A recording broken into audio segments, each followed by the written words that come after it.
Meus queridos, este é o 15º domingo do tempo comum. Hoje nós ouvimos o capítulo 10 do Evangelho de Lucas. Um mestre da lei. Quem eram os mestres da lei? Eram aqueles homens estudiosos da religião judaica, especialistas na escritura, no hebraico e no aramaico. Um mestre da lei que entendia a escritura de cor e salteado, se aproxima de Jesus para poder fazer um teste, né? Vamos ver se Jesus, que está dizendo ser Deus, se de fato ele sabe a escritura que fala de Deus. Aí ele pergunta: mestre, o que eu devo fazer para receber a herança, a vida eterna? É interessante que Jesus responde fazendo uma outra pergunta. Jesus diz assim: olha, você sabe muito bem o que está escrito na lei. Como lês? E ele responde com 2 versículos bíblicos. Olha, o Antigo Testamento tinha 613 mandamentos, e ele pega 2 versículos. Primeiro, Deuteronômio capítulo 6, versículo 4, o Shema Israel. Mas ele corta a parte inicial, o Shema, né? Ele diz: amarás o Senhor teu Deus de todo o teu coração, com toda a tua alma, com toda a tua força e com toda a tua inteligência. E depois ele fala um outro versículo, que é Levítico 19, 18: amarás também ao teu próximo como a ti mesmo. É muito interessante que ele omite a parte inicial do versículo do livro do Deuteronômio, que diz: ouve Israel, né? Shema Israel, ouve ao Senhor. E aí diz: amarás o Senhor teu Deus. E tudo é isso que ele falou. O que nós podemos tomar para a nossa vida? Esse verbo ouvir, que é omitido por este mestre da lei, ele é decisivo nesse texto, porque ninguém consegue amar sem perceber o outro. Ninguém consegue amar. O ouvir é o princípio da percepção do outro. É só nós olharmos a nossa vida pessoal. Quantos conflitos nos nossos relacionamentos interpessoais, porque não se ouve um ao outro, não se compreende, né?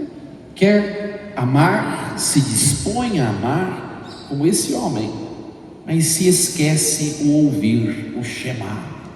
Não funciona, né?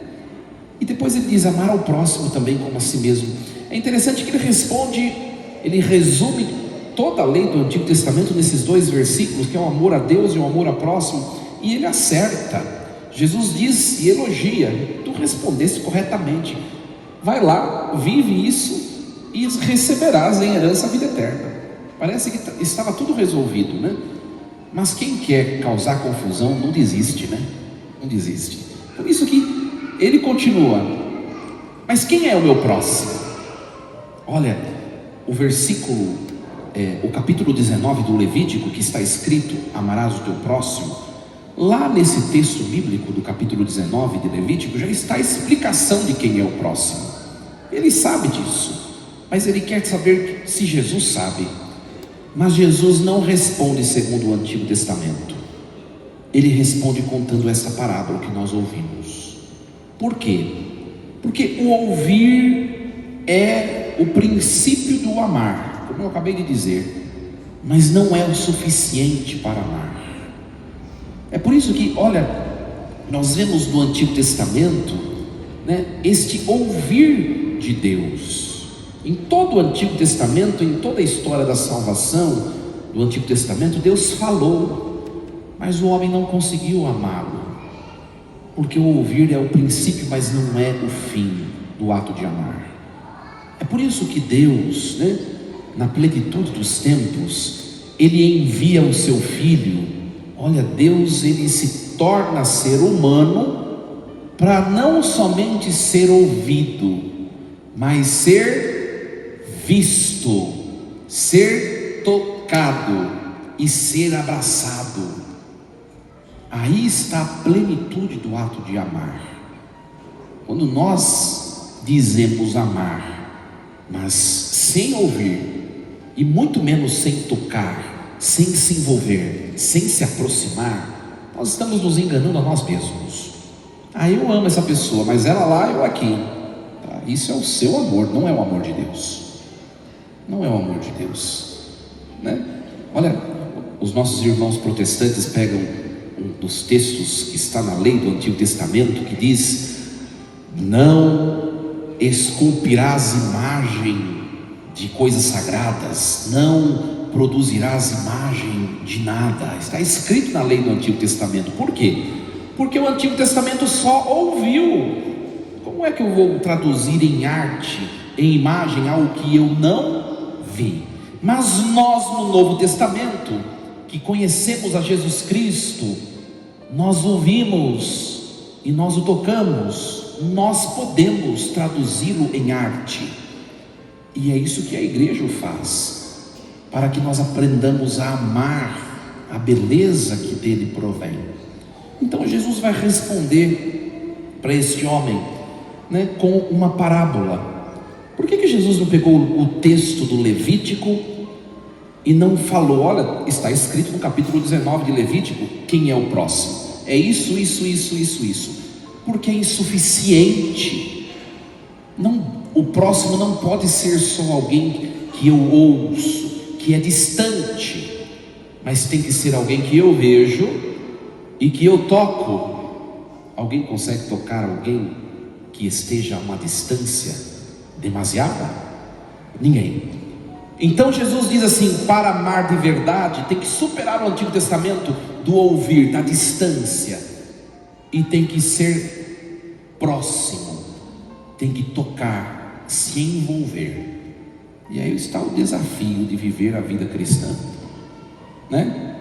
Amar quem está longe, né, é muito fácil.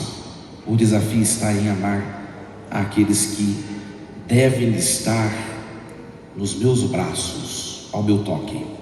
Aí está o desafio. Então vamos acompanhar um pouquinho essa parábola. Olha só, Jesus conta essa história, essa parábola. A parábola tem um sentido literal, um fato.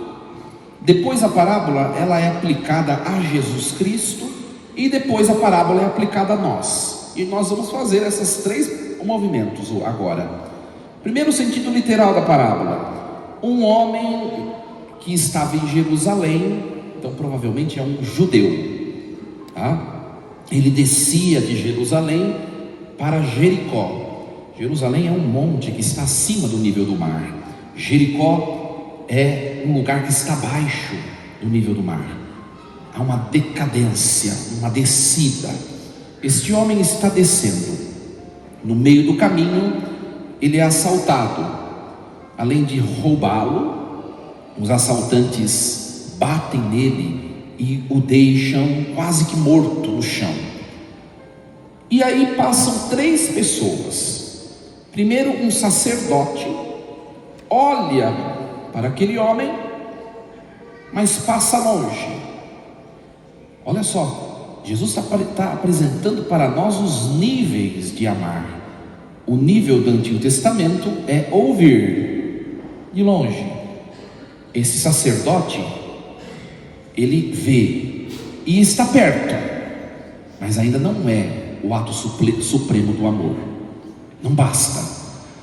Passa também um levita, também chega próximo, né, do outro lado da rua, mas ele vê e passa adiante.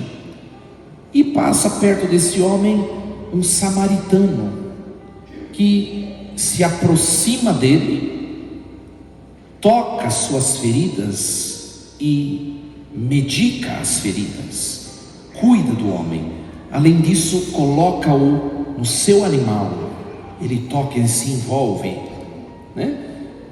E o leva para um hotel, uma pensão ou uma hospedaria, e ainda paga para que cuidem dele, e diz assim: eu vou embora, mas depois eu voltarei para pagar o resto que faltar. Cuidem dele enquanto eu não estiver aqui. Quem são esses três homens? Aí Jesus pergunta para ele: na tua opinião, qual dos três foi o próximo? Né? claro, aquele que ajudou, né?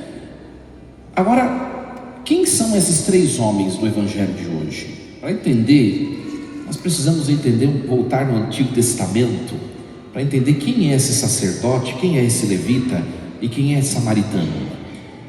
Século 8º antes de Cristo. O que acontece? Deus, ele constitui para si um povo, desde Abraão, Isaac, Jacó. Jacó tem 12 filhos, né? E desses 12 filhos vão sair 12 tribos, que constituem o povo de Jacó ou de Israel. Jacó e Israel é o mesmo homem, né? Então o povo de Israel, os filhos de Jacó, as 12 tribos, eles congregaram um único povo, e a capital desse povo estava em Jerusalém, na parte sul, né? E em Jerusalém tinha um templo, né? No templo eram realizados os sacrifícios, tá? Nós temos essas 12 tribos. Uma das 12 tribos, que era a tribo de Levi, que era um dos filhos de Jacó, essa tribo era responsável pela parte do culto, né? Então lá em Jerusalém, quem cuidava do templo, do culto, eram os levitas. Hoje em dia os levitas nós os chamamos de hostiárias, né? São os nossos levitas de hoje.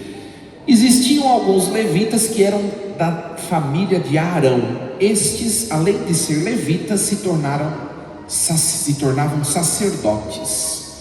Qual a diferença de um levita e de um sacerdote? O sacerdote entrava no templo para oferecer sacrifícios, o levita só arrumava as coisas. Esses eram os sacerdotes e os levitas. Acontece que, com o passar do tempo, nós vemos na parte dos reis, o primeiro rei de Israel vai ser Saul, depois vai ser Davi, depois vai ser Salomão, e depois de Salomão o reino se divide. É bem a experiência das nossas famílias às vezes, né?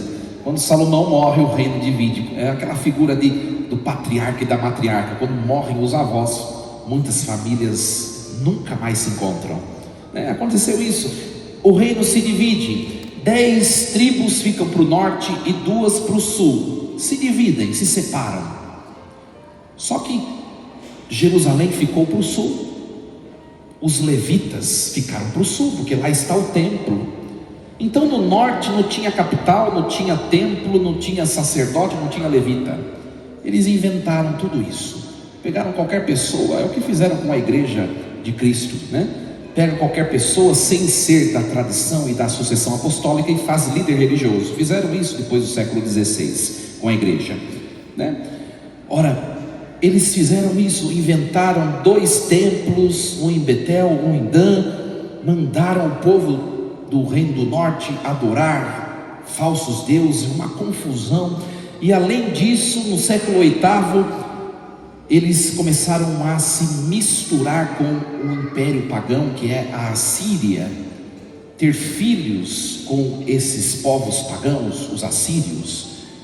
A turma lá de baixo, que se manteve uma raça genuína, acusavam a turma de cima de ser um povo prostituto, já não tinham mais sangue puro. Passaram 8 séculos, a turma de cima, cuja capital que eles inventaram era Samaria, é o que nós chamamos de samaritanos. A turma de baixo, cuja capital era Jerusalém, o reino de Judá, eram o que nós chamamos de judeus. Judeus e samaritanos vieram da mesma descendência, mas os samaritanos, eles se misturaram com povos pagãos. Então, para um judeu, um samaritano era uma pessoa impura, né? Não tinha raça, o sangue judeu. É esse o sentimento que chega 8 séculos depois, e estamos agora na época de Jesus. E olha, passa um sacerdote, vamos voltar para a parábola, vê um judeu caído, o sacerdote também é judeu, passa longe. O levita é judeu, passa longe. E quem é que vai se sensibilizar com aquele homem caído? Aquele que é o seu inimigo étnico, um samaritano. Acontece na nossa vida às vezes isso. Às vezes a gente arruma tantas inimizades e Deus às vezes prepara algumas situações, e as pessoas que a gente pensa estender as mãos, todas elas se esvaem. E quem nos ajuda muitas vezes é quem nós menos esperamos. Acontece. Que foi o que aconteceu nessa parábola? E aí está o sentido do amar, né? Santo Agostinho vai interpretar esta parábola, né? E ele vai dizer assim: aquele homem que estava em Jerusalém, estava indo para Jericó, ele estava descendo. É a humanidade que se afastou de Deus. A humanidade. E quando a humanidade se afasta de Deus, ela se torna vulnerável ao mal. Os assaltantes são os demônios que investem contra a humanidade que se afastou de Deus. E a humanidade se torna machucada, ferida. O sacerdote, o levita que passam e se tornam indiferentes, é o retrato do Antigo Testamento, que não foi capaz de salvar o ser humano. Não foi. E o samaritano que desce e que se sensibiliza, olha, vê, vai lá, toca as feridas, derrama nas feridas óleo e vinho. Esse samaritano é o Filho de Deus, é Jesus Cristo. Olha, mas Jesus é inimigo do ser humano, da humanidade? Não por conta própria, mas quando o ser humano se volta contra Deus, se afasta de Deus pelo pecado, o próprio ser humano se coloca como inimigo de Deus. Mas ainda assim o bom samaritano se aproxima para resgatá-lo. O óleo e o vinho naquela época era usado como antisséptico, né? O óleo como um refrescor, é o retrato dos sacramentos instituídos por Jesus Cristo, o bom samaritano. Depois esse homem leva o homem ferido para a hospedaria, paga para que cuidem dele, né? Ao dono da pensão, ao dono da hospedaria. A hospedaria para nós é a igreja. O dono da hospedaria são os ministros da igreja. E esse homem deixa o enfermo lá e vai embora, mas depois ele diz que vai voltar. É o retrato de Cristo que, depois de cumprir a sua missão da cruz, ele ressuscitou e ele voltou para a direita do Pai Todo-Poderoso na ascensão, mas ele prometeu voltar um dia. E nós somos essa humanidade que está na hospedaria até que ele volte, que é a igreja. Por isso a igreja tem de ser um lugar onde as nossas feridas sejam curadas, onde nós nos sintamos acolhidos, onde nós somos cuidados por Deus. E às vezes nós vemos que isso não acontece, porque nós, ministros, e todos às vezes agem às vezes com desamor, né? Fazem acepção de pessoas, não acolhem a todos. Essa pensão da salvação que é a igreja deve ser um lugar onde a salvação que vem de Deus, o bom samaritano Jesus Cristo, é entregue, é derramada nas feridas das pessoas. Então nós podemos nos colocar nesta parábola de duas maneiras. Primeiro, como este homem ferido, porque nós trazemos em nós muitas feridas, os nossos pecados, as coisas que às vezes nos acontecem, né? Quantas coisas na nossa vida nos machucam, nos faz desesperar, nos faz preocupar, nos faz sentir medo, nos faz sentir dúvida. E quando nós nos vemos diante de uma fragilidade, nós nos vemos no papel, na personagem deste homem judeu machucado. E nós precisamos ser cuidados. E a igreja é esse lugar, né? Quando nós nos sentimos sozinhos e feridos, que o nosso refúgio seja o altar, seja uma capela do Santíssimo Sacramento a visitarmos, né? Seja o ombro amigo de alguém que congrega a igreja e que está a nos acolher.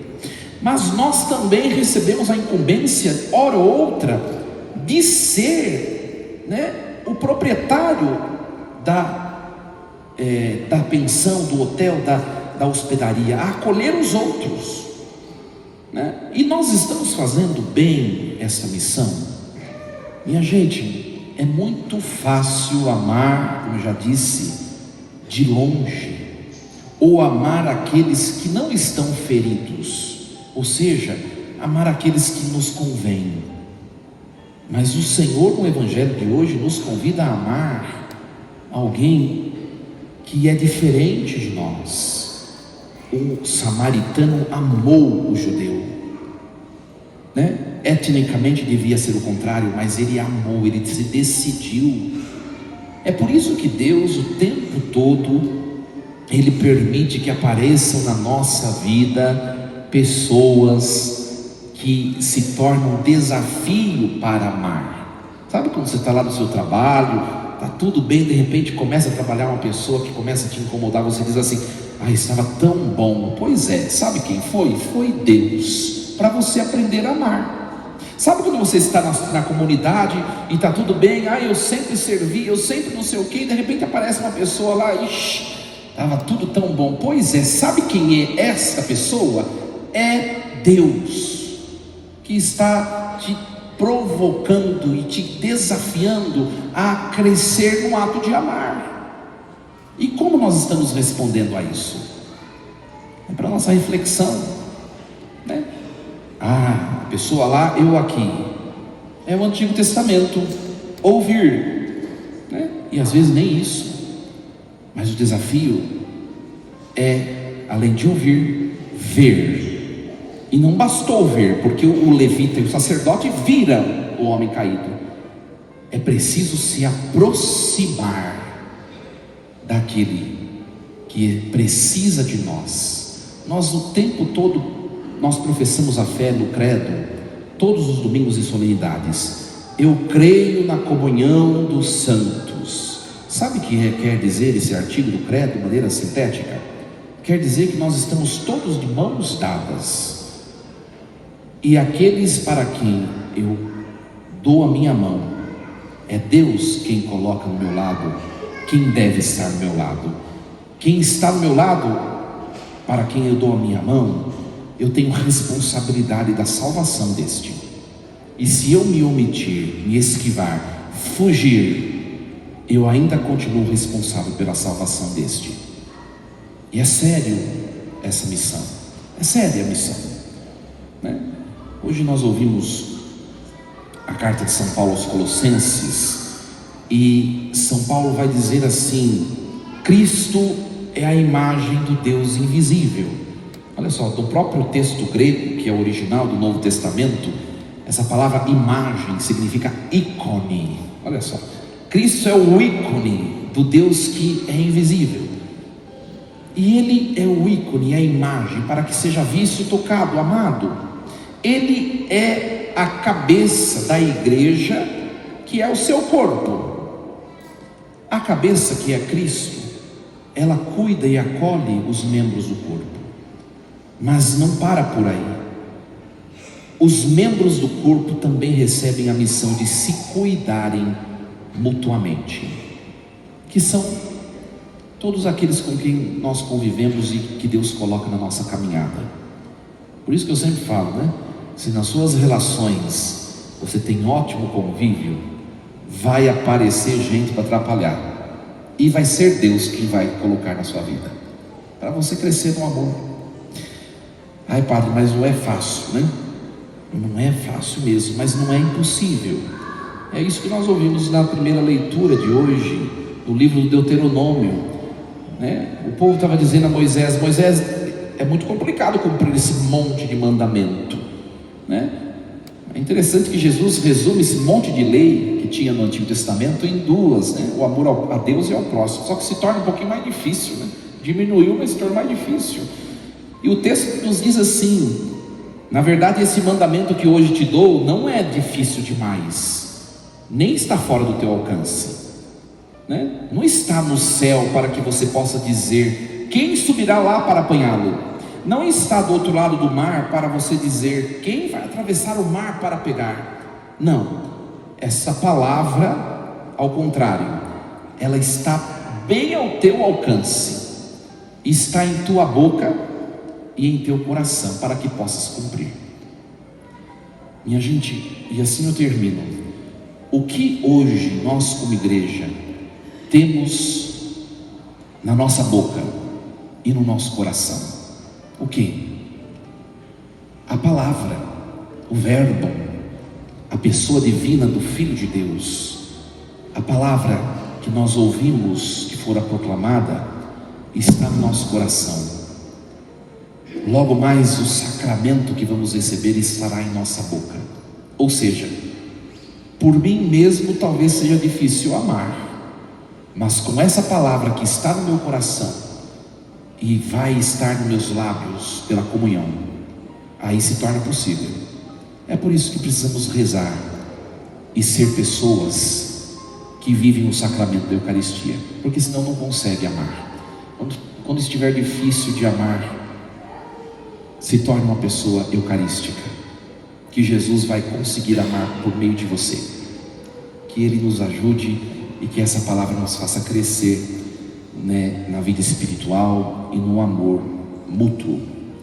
Assim seja. Amém. No instante de silêncio, pensemos um pouquinho nas nossas vidas, nos acontecimentos, no que temos vivido.